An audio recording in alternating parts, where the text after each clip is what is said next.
Good morning 12। आज हम नया चैप्टर 4 रिप्रोडक्टिव हेल्थ के बारे में पढ़ने जा रहे हैं।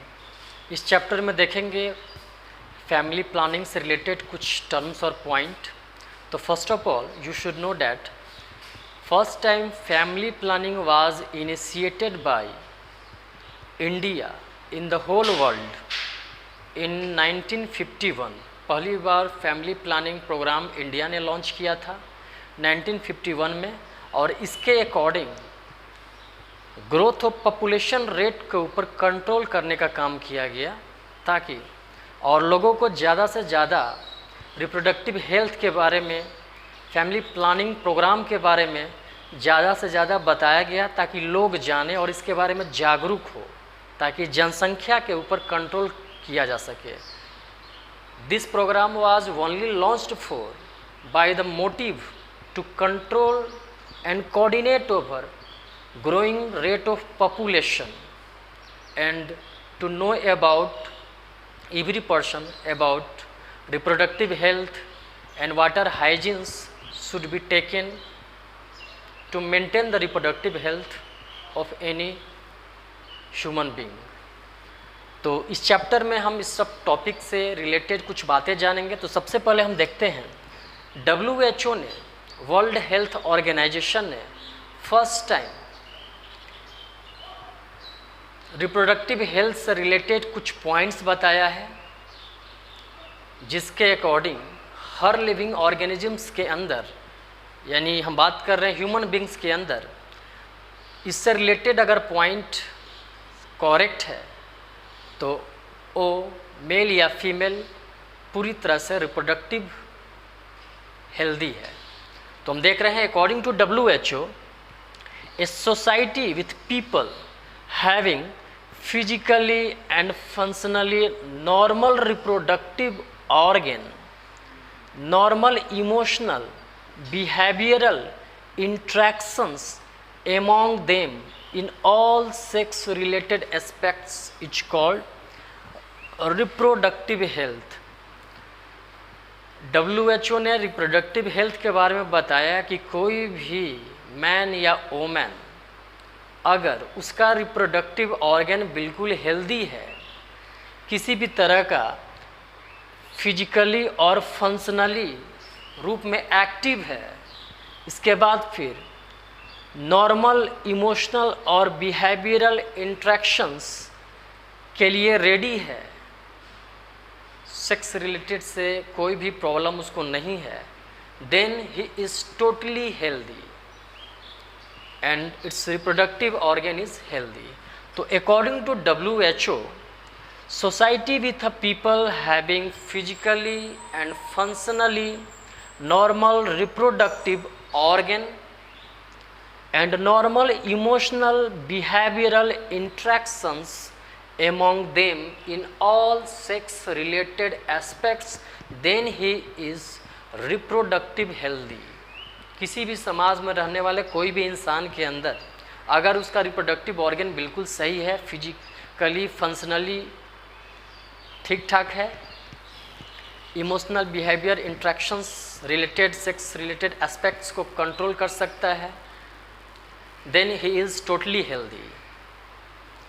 तो first time India is the first country in the world who initiate action plans and program।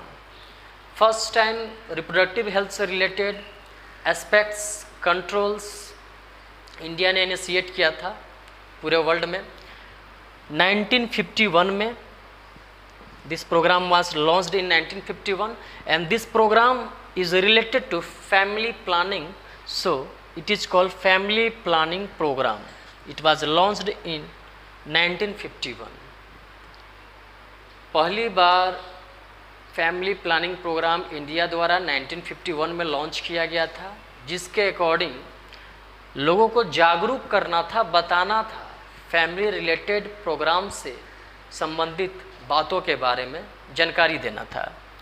Reproductive child health care, ये भी एक प्रोग्राम है जहाँ बच्चों को कैसे देखभाल करेंगे, बच्चा जन्म लेने से पहले प्रेग्नेंट मदर का देखभाल कैसे करेंगे, एंड आफ्टर प्रेगनेंसी मदर और बच्चे की देखभाल कैसे करेंगे, इससे रिलेटेड एक प्रोग्राम है।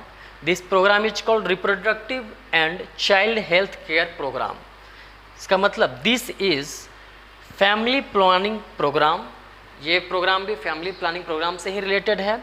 We're creating awareness among people about various reproductive related aspects and providing facility and support for building up a reproductively healthy society is the major task under this program। इस programme के according जितने भी pregnant mother हैं, after delivered infants हैं, उन लोगों को देख रेख करना, कैसे उनको सही जानकारी देना है, इस फैमिली प्लानिंग प्रोग्राम से रिलेटेड कुछ बातों का उनको ज्ञान देना, इस सबसे रिलेटेड ये प्रोग्राम है, जिसमें बच्चों को देखभाल, बच्चे की माँ की देखभाल, प्रेगनेंसी के दौरान देखभाल और आफ्टर प्रेगनेंसी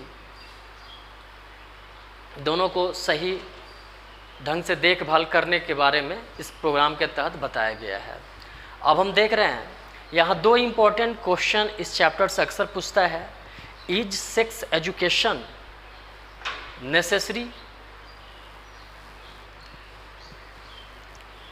तो सेक्स एजुकेशन के बारे में जानने से पहले सबसे पहले हम ये जानेंगे, किसी भी इंसान का रिप्रोडक्टिव हेल्थ ऑर्गन अगर टोटली हेल्दी है, he maintains the rule of family planning programme, then sex education is very important.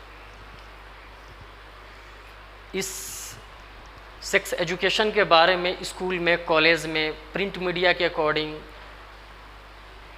Social sites पे, टेलीविज़न पे लगातार सेक्स एजुकेशन के बारे में लोगों को जागरूक किया जा रहा है, लोगों को बताया जा रहा है, ज़्यादा से ज़्यादा इसके बारे में अच्छे इन्फॉर्मेशन दिए जा रहे हैं, ताकि लोग इसके बारे में जान के खुद को इस चीज़ को फॉलो करें, इस चीज़ के बारे में ज़्यादा से ज़्यादा जानकर अपने आप को सुरक्षित बनाए रखें। तो यहाँ क्वेश्चन है, is sex education is necessary in schools, why? मैं इसका जवाब दे रहा हूँ। In school proper information about reproductive organs, adolescence and related changes, safe and hygiene, sexual practices, STDs, AIDS, etc. These are types of informations। किसी भी school में proper educations के अकॉर्डिंग प्रॉपर इंफॉर्मेशन दिया जाता है, रिप्रोडक्टिव ऑर्गन्स के बारे में बताया जाता है। इसके बाद फिर एज ऑफ एडोलेसेंस, इस स्टेज को बोलते हैं एज ऑफ एडोलेसेंस।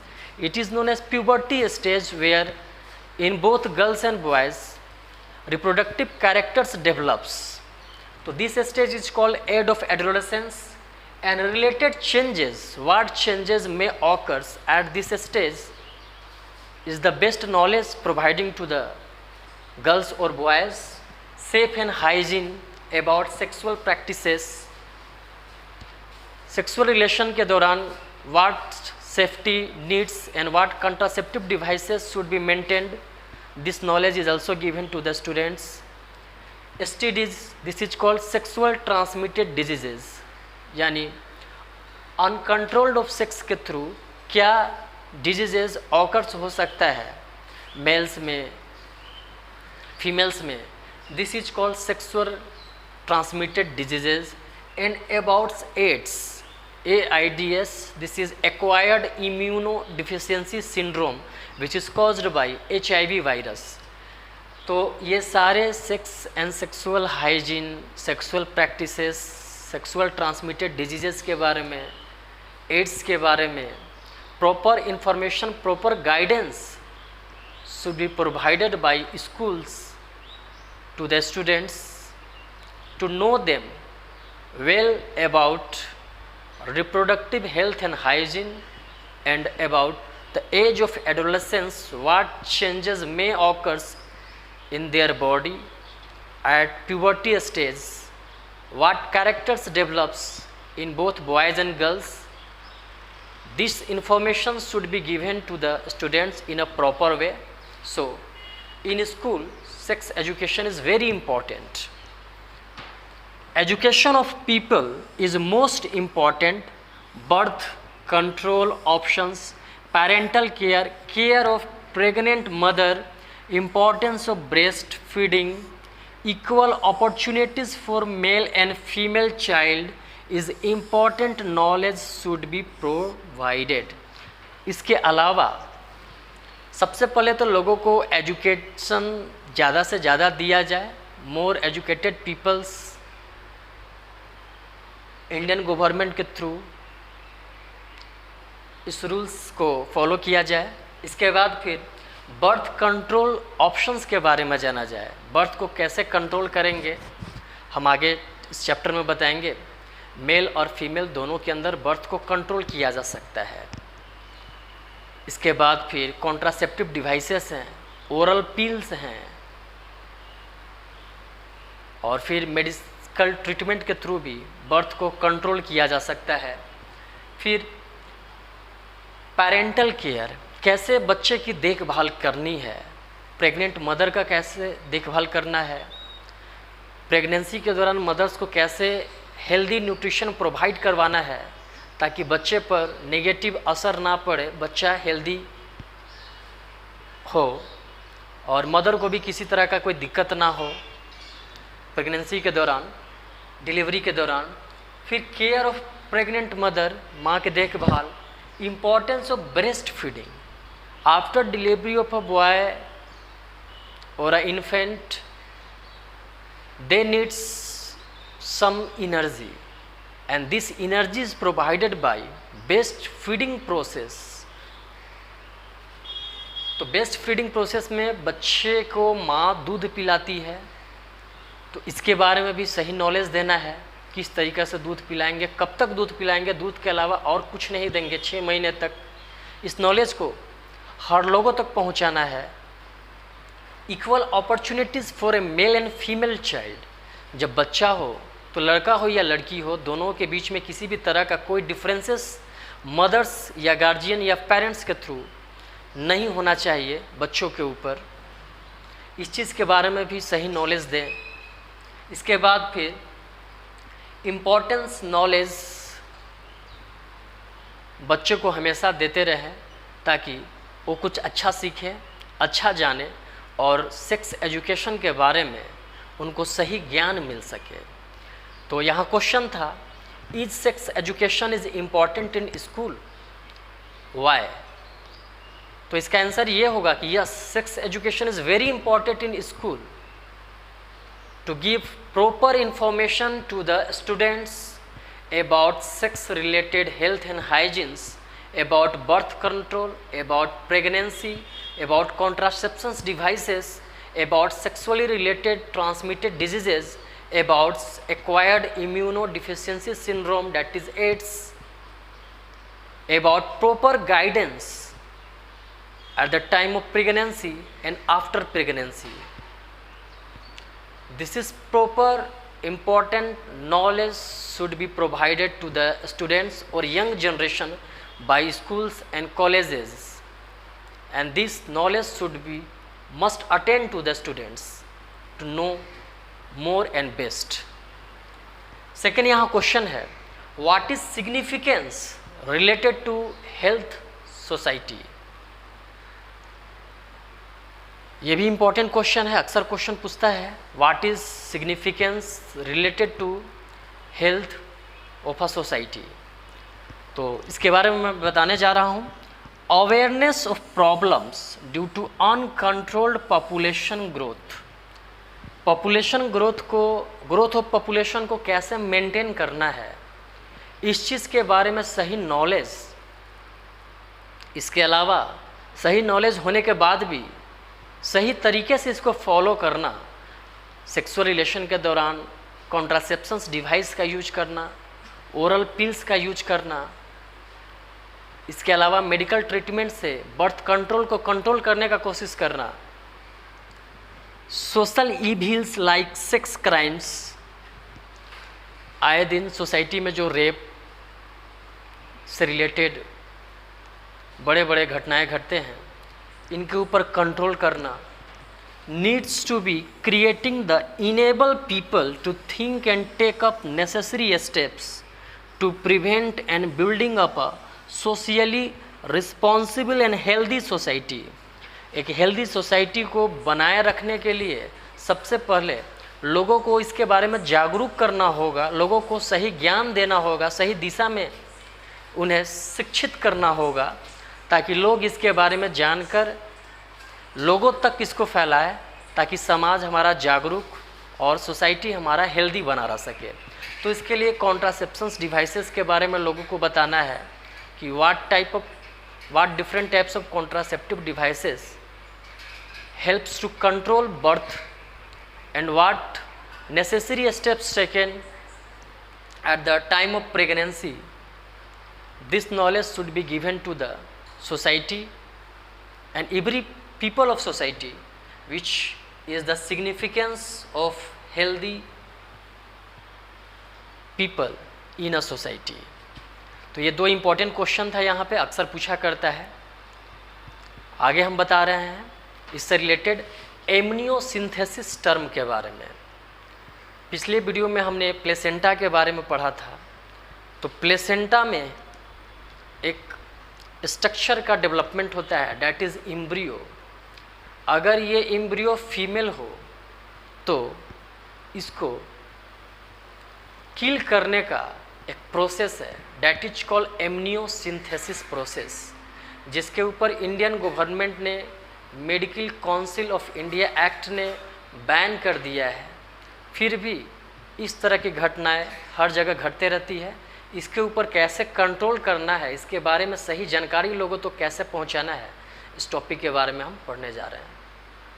हम बात करेंगे population exclusion and birth control topic के बारे में। तो सबसे पहले पॉपुलेशन एक्सक्लूजन के बारे में मैं डिफाइन कर दूं। इंडिया में लगातार population day by day growth करता जा रहा है। अभी 125 करोड़ से ज़्यादा इंडिया का पॉपुलेशन हो गया है, जो पूरे वर्ल्ड में सेकंड रैंक पे है। After China, India became second rank in growth of population and more than 130 crore population is present in India। तो यहाँ पे सरकारी हॉस्पिटल से कभी हम गुजरते हैं तो वहाँ हम दो हमारे दो का जो स्लोगन लिखा हुआ रहता है, इस पे हम लोग कंट्रोल नहीं करते, उस चीज़ को फॉलो नहीं करते। बर्थ कंट्रोल को कंट्रोल करने से पॉपुलेशन के ऊपर भी कंट्रोल होगा, साथ में economical problems, better education facility, better health facility, better nutrition facility, ये सही ढंग से हम बच्चों को प्रोवाइड कर सकते हैं। तो smaller family is always happy family than larger family. तो ये है पॉपुलेशन एक्सक्लूजन, जहाँ हम पढ़ेंगे मदर मोटिलिटी रेट और इन्फेंट मोटिलिटी रेट के बारे में। इसके बाद फिर बर्थ कंट्रोल से रिलेटेड कुछ नेचुरल मेथड्स हैं, how to control over birth by using natural types of methods, इसके बारे में पढ़ेंगे। इसके बाद फिर surgical method, oral method, barrier method, these are types of methods to control over explosive populations or over growth of our country। तो इसके ऊपर कंट्रोल करने के लिए हम यहाँ पे दो टर्म सीखेंगे। सबसे पहला है मैटरनल मोटिलिटी रेट। इसका मतलब होता है डिलीवरी के दौरान, चाहे होम में हो या हॉस्पिटल में हो या किसी प्राइवेट क्लिनिक में हो, डिलीवरी के दौरान बच्चा जन्म के समय माँ, कभी कभी ऐसा होती है कि जो कमज़ोर माएँ रहती हैं उस दर्द को, उस पीड़ा को बर्दाश्त नहीं कर पाती और बच्चा जन्म देने के तुरंत बाद माँ मर जाती है या देने के समय ही माँ मर जाती है।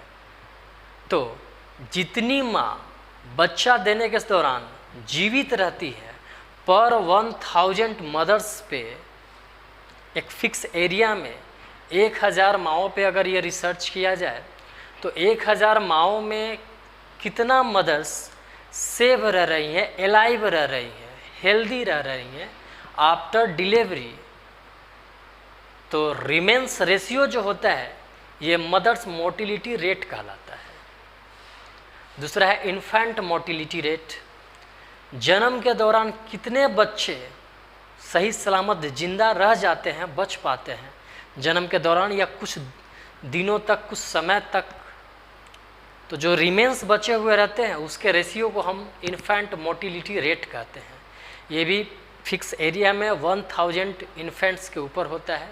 एक दिन में अगर 1000 बच्चा जन्म लेता है तो 1000 बच्चे में से कितने बच्चे जीवित रहते हैं, ये इन्फेंट मोर्टिलिटी रेट कहलाता है। तो हम बात कर रहे हैं सबसे पहले यहाँ पे MMR के बारे में, जिसको हम मैटरनल मोर्टिलिटी रेट बोले। इसको डिफाइन कैसे करेंगे? Rapid decline in death rate on per 1000 people in a fixed area is called MMR, where we see number of healthy और lives mother at the time of delivery और after delivery. Delivery के बाद या delivery के दौरान remains और एलाइव्स of mother's जो होती हैं फिक्स एरिया में पर 1000 पॉपुलेशन के अकॉर्डिंग, उसी को हम MMR यानी मोर्टिलिटी, मैटरनल मोर्टिलिटी रेट कहते हैं। दूसरा है IMR, इन्फेंट मोर्टिलिटी रेट। तो इसको कैसे डिफाइन करेंगे? Rapid decline in death rate on per 1000 people in a fixed area where we see number of healthy remains alive infants at the time and after delivery, it's called IMR। जन्म के दौरान या जन्म के कुछ समय बाद या कुछ दिनों तक जो बच्चे सही सलामत 1000 पॉपुलेशन पे एक फिक्स्ड एरिया में जन्म लेने के बाद सही सलामत बचे रह जाते हैं तो उनको हम इन्फेंट मोर्टिलिटी रेट कहते हैं। नेक्स्ट एक टर्म देखेंगे यहाँ पे, डैट इज पीरियोडिक एब्स्टेंसेस। इसका मतलब क्या होता है? तो it is a method in which couples abstain और avoid from coitus from 10 to 17 days of menstrual when ovulation could be expected during this time. Periodic abstinences एक ऐसा पीरियड होता है मेंस्ट्रुअल साइकिल के दौरान जब सेक्सुअल रिलेशन किसी के साथ बनाया जाए तो उस दौरान फर्टिलिटी पीरियड ज़्यादा से ज़्यादा होने का चांस रहता है, यानी गर्भ ठहरने का चांस ज़्यादा से ज़्यादा रहता है। This is called fertilization is a high fertilizations may occurs. This is also called fertile period और पीरियोडिक एब्स्टेंसेस।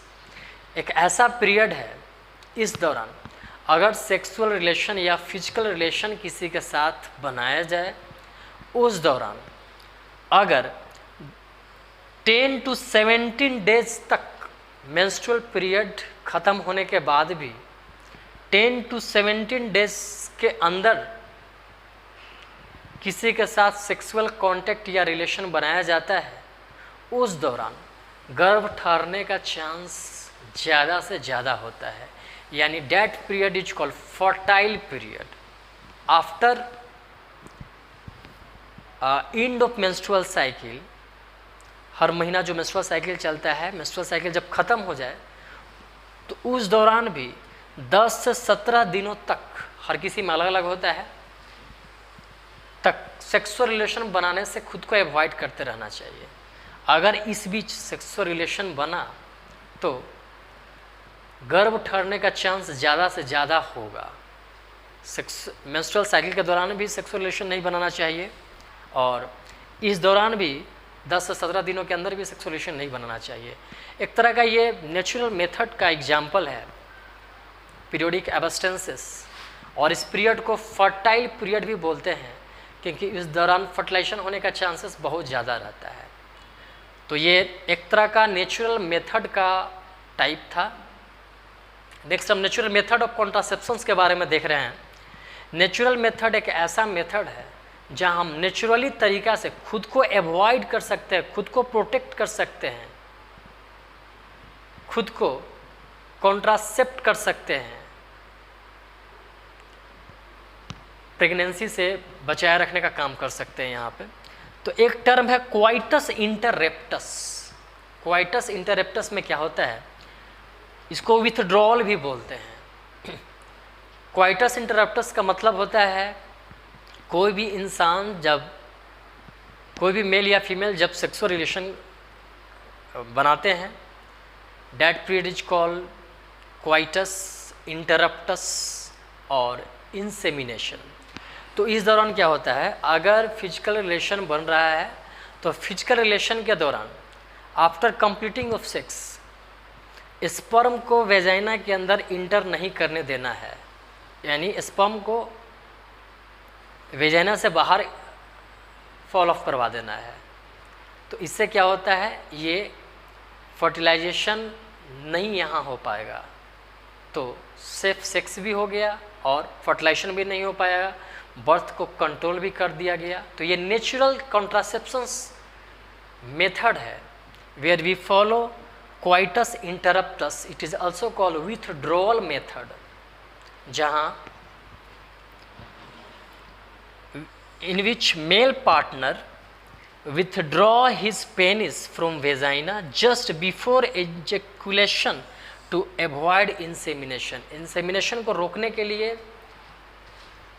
पेनिस को इजैकुलेट करा देता है वेजाइना के बाहर, स्पर्म को फॉल ऑफ वेजाइना से बाहर करा देता है ताकि वेजाइना में ना जाए, फॉलोपियन ट्यूब में ना जाए, फाइनली ओवरी से निकलने वाले ओवम के साथ मेट ना करे और फर्टिलाइजेशन वहाँ ना हो सके। इसको रोकने के लिए इस तरह का नेचुरल मेथड को फॉलो किया जाता है, and this method is known as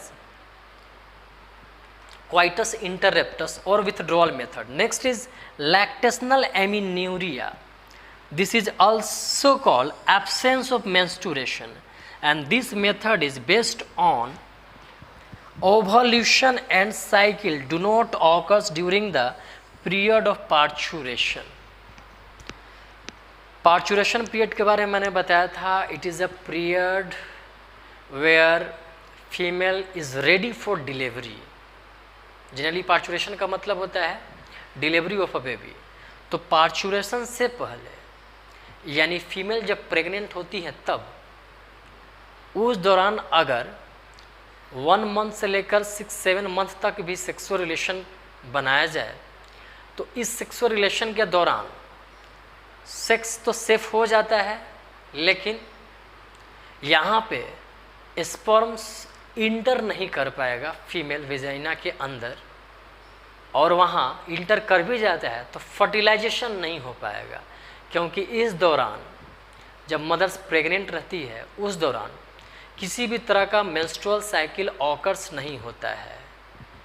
when fertilisation completely occurs, then from fertilisation to the time of delivery of a female, at that time no menstrual cycle occurs. इस 9 महीने के बीच में किसी भी तरह का मेंस्ट्रुअल साइकिल ऑकर्स नहीं होता है।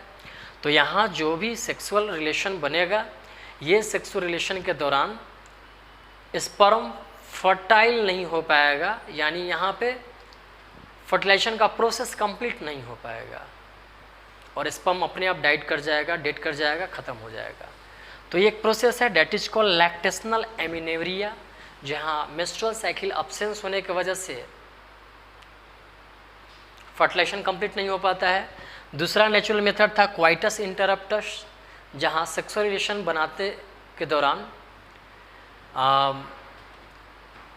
हम पेनिस के इजैकुलेट कर देते हैं वेजाइना के बाहर, ताकि वेजाइना के अंदर स्पर्म फॉल ऑफ ना हो सके और फर्टिलाइजेशन कम्प्लीटली ना हो सके।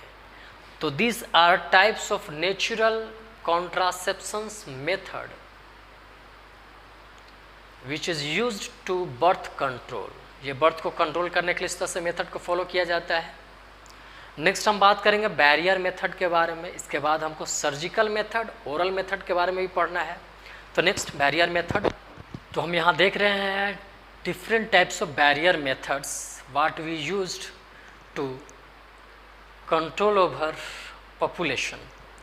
तो बैरियर मेथड एक ऐसा मेथड है जहाँ फिजिकली रिलेशन के अवॉइड करने के लिए उस पे कॉन्ट्रासेप्शंस का यूज किया जाता है in the form of condoms, valves, diaphragm. These are special types of contraception devices which is used as a barrier method to control over population. Now see here,